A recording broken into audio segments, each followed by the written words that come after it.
Hi, everyone. Thanks for joining me once again as we continue with this series, What You Got. And today we'll be looking at what you got when you have too much. We'll be looking at the story of Gideon, which is found in Judges 7 1 through 8.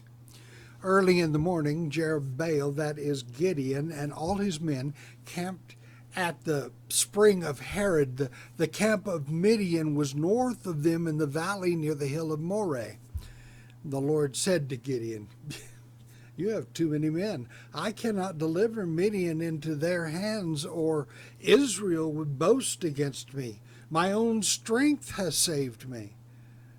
Now announce to the army, anyone who trembles with fear may turn back and leave Mount Gilead."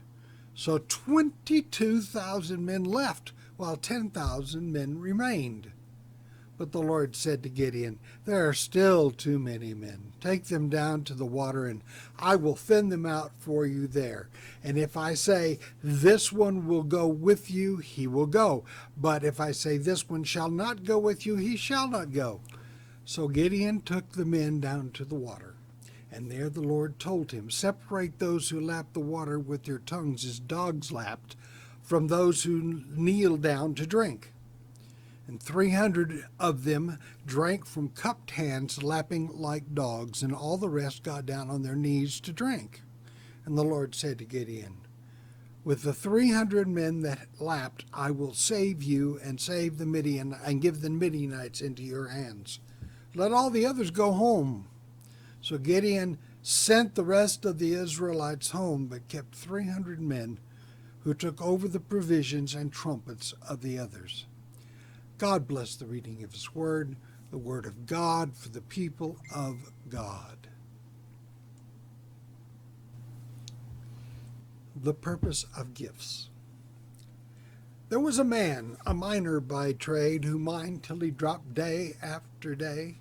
He mined for silver, he mined for gold, he mined for diamonds until he grew old, and then he died along with his treasure. There was a girl who had lots of money from selling her wares of dark wine and honey. Her coins and her dollars she wisely invested, and grew her accounts, ne'er taking the time to be rested, and she died with her riches unused. There was a man, a farmer by trade, who had a great year and never was swayed to share his great fortune with his family and friends. When he ran out of room, he just built bigger bins. And when he died, his crops simply decayed.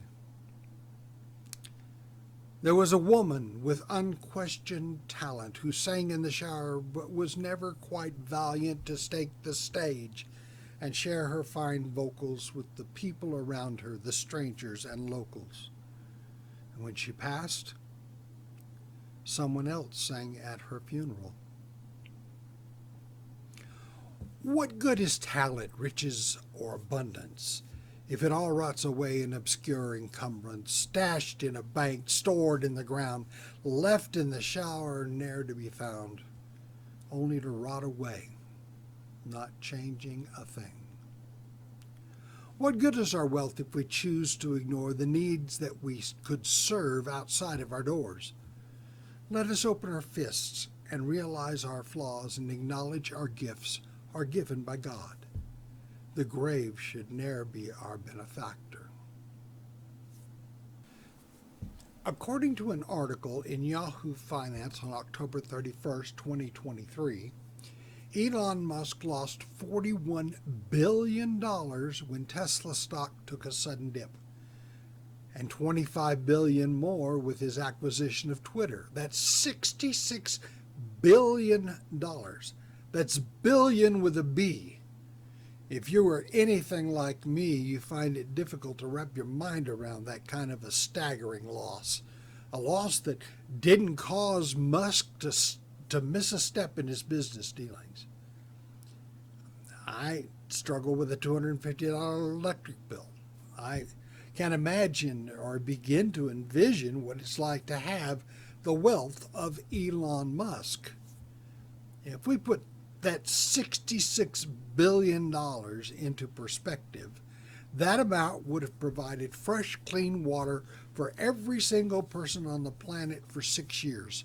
And after the 6 years, all of the infrastructure would be in place to continue providing fresh, clean water for the rest of the world. And according to the World Fact Book of 2021, there are over 100 countries with a gross domestic product value of under $66 billion. Now,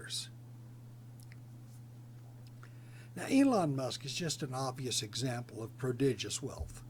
Taylor Swift is the first woman billionaire who is currently listed with over $1.1 billion in assets.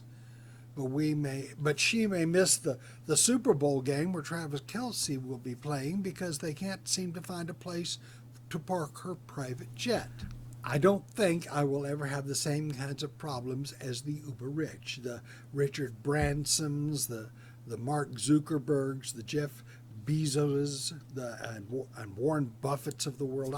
I sincerely doubt that any NFL teams are going to offer me a multi-million-dollar contract to play football. Age is not my friend, and I've never had the kind of talent that they're looking for. In truth, I don't really want their kind of problems. Most of us would have trouble learning to do what to do with that kind of money. USA Today tells us that 1/3 of all big money lottery winners are broke within 3 to 5 years. They simply do not have the skill and talent to hang on to their newfound wealth. That does not mean that they're bad people. Many have good intentions, many have good hearts. But the biggest problem with coming into big money is that there are so many people who want to share that wealth. The average cost of the cheapest Super Bowl ticket this year is $6,500. Now, if you want to purchase one today, well, it'll cost you $8,600. And I have no right to tell people how to spend their money. And I admit that if I had $8,600 to spend frivolously, I wouldn't be buying Super Bowl tickets. I just see the world a little different than most. There are so many ways I can lift and help people if I had $8,600 lying around, much less $66 billion. Now, there's nothing wrong with having wealth.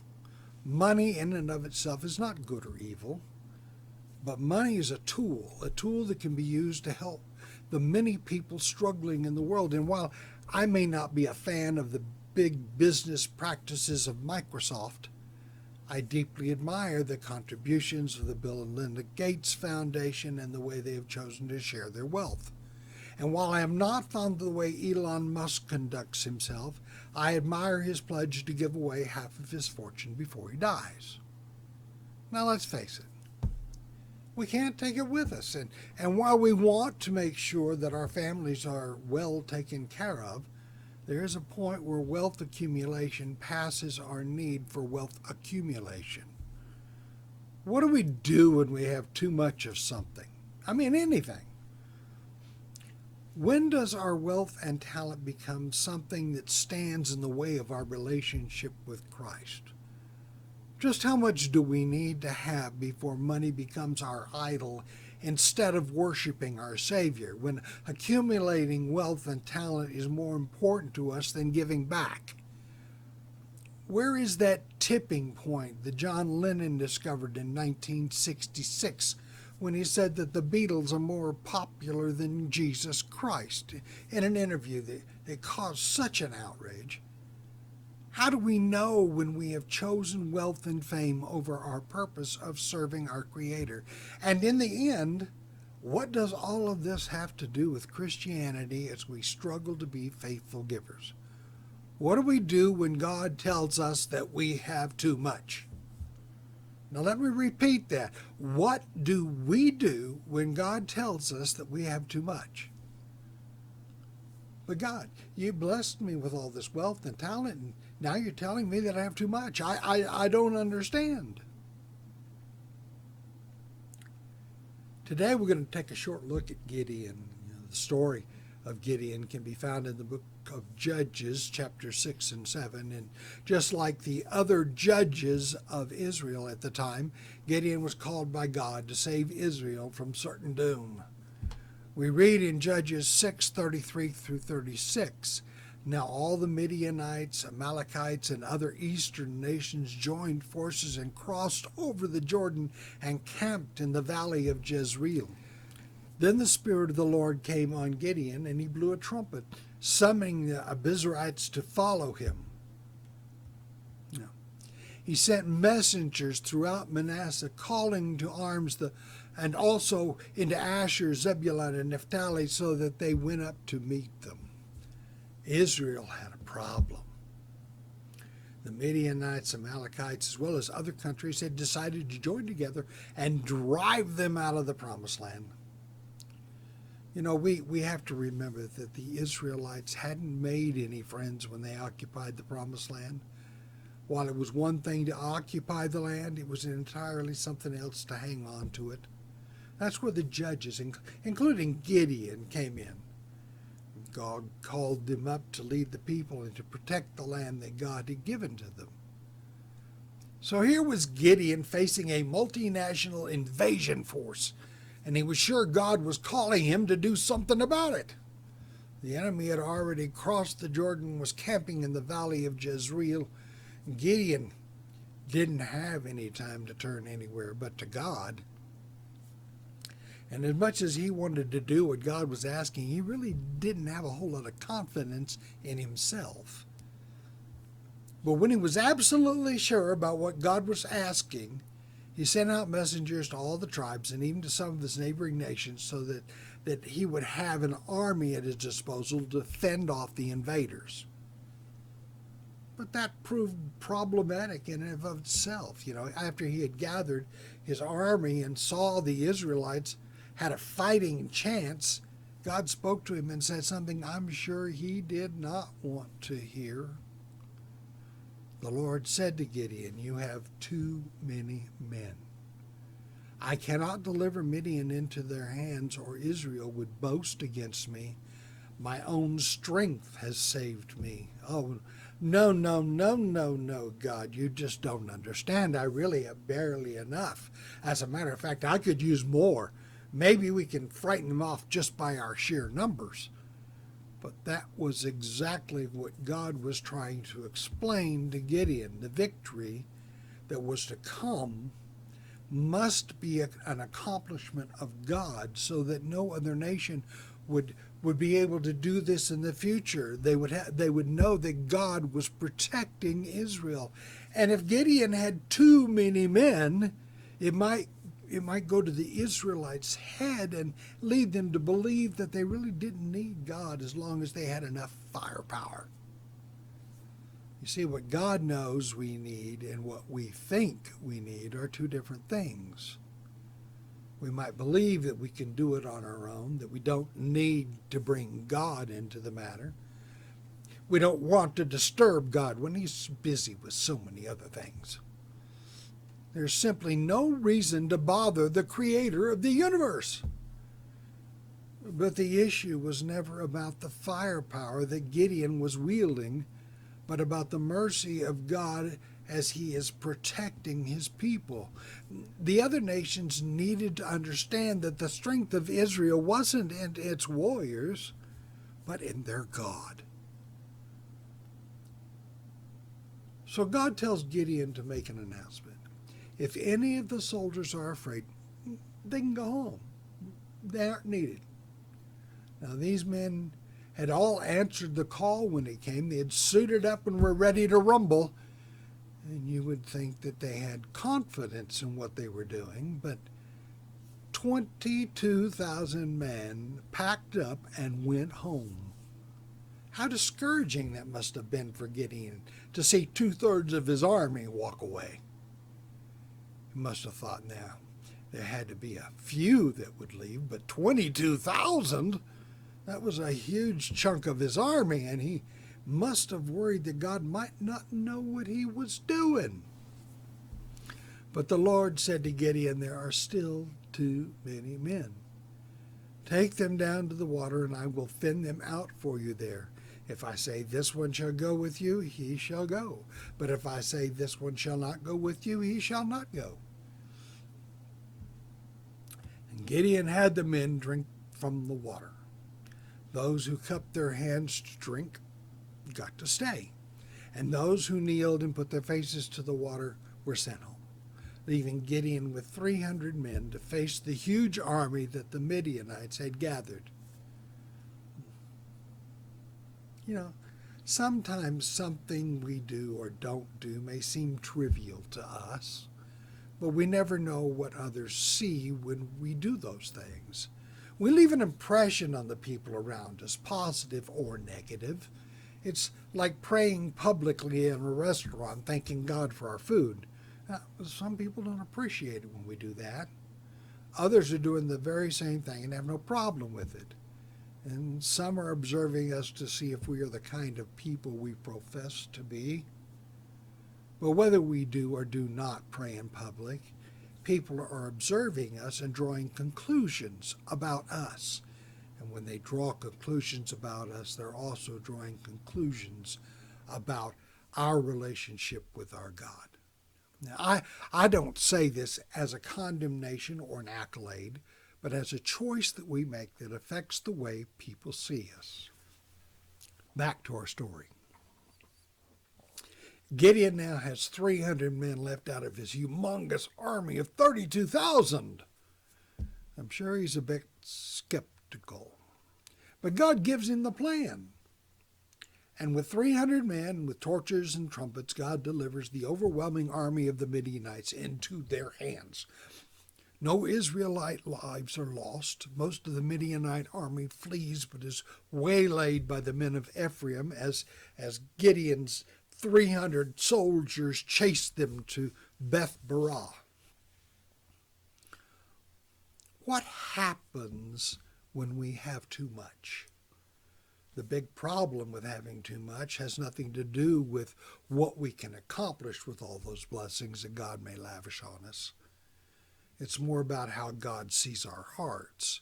And as humans, we tend to rely on our own assets. We think we have the bases covered, that God has given us more than we need so that we can lead comfortable lives. Which then leads us to believe that we got there on our own. Now let me just say here that God never promises us a life of comfort. Don't think that he does. Mostly because we get to believing that we are responsible for the blessings that we receive. Hey, we worked the extra long hours. Our spouse worked as well. We accumulate all that we have because of our hard work. We neglect our kids and household responsibilities as well as church so that we can focus on accumulating a little bit more. We play our cards right and God blesses us for being in the game. But the truth is something altogether different. We forget that everything we have comes from God, not our hard work. The sacrifices we made along the way to gather up various assets were our choices. And we think that we're doing our part by following an Old Testament understanding of tithing. The Israelites were expected to give 10% of all their income to support the priest and the clergy. The Levites were descended from Aaron and were not given a piece of the pie when the promised land was divided up. Their duties were to perform the task of serving as God's representatives to the people. But here's the thing. God doesn't need our 10%. He needs us. And he needs 100% of us. He needs our willingness to live exemplary lives. He needs to know that what he has given us is going to be used to help others. To try and break it down into percentages is silly. There are plenty of people capable of giving far more than 10%, and others who have to struggle to make ends meet. I'm not telling anyone that they're not giving enough, and I'm not telling anyone that they are giving too much. I'm telling you that what we have been given is to be used in the service of our Creator and His plan for our lives. It is only human to believe that we never really have enough and struggle to accumulate more. But when we understand that all that we have belongs to God, we can begin to understand the validity of His blessings. God gives us what we need to accomplish His will, not our own. Now, what do we do when we have too much? Well, let's take an example from Gideon. He felt he had enough of an army to get the job done. But God's not limited to human understanding. Only by allowing God into the conversation regarding the assets He's blessed us with will we ever be able to determine how He needs for us to use those gifts. I know it's difficult to let go. There's some kind of security in knowing that we have this accumulated wealth behind us, this safety net. And Gideon was facing a huge army, and God dwindled his assets down to just 300 men and still delivered Israel. Do you understand that He will do the same for us if we will just include Him in our decisions? This week, let's take time to reflect on that. Let us not limit ourselves to our own interpretation of wealth, but allow God into our conversations about how to use the assets He's blessed us with. Let us open our hearts, minds, and souls to the possibility that maybe, just maybe, God has a better idea than ours on how our assets are to be used in a chaotic and troubled world. God bless you all. Amen.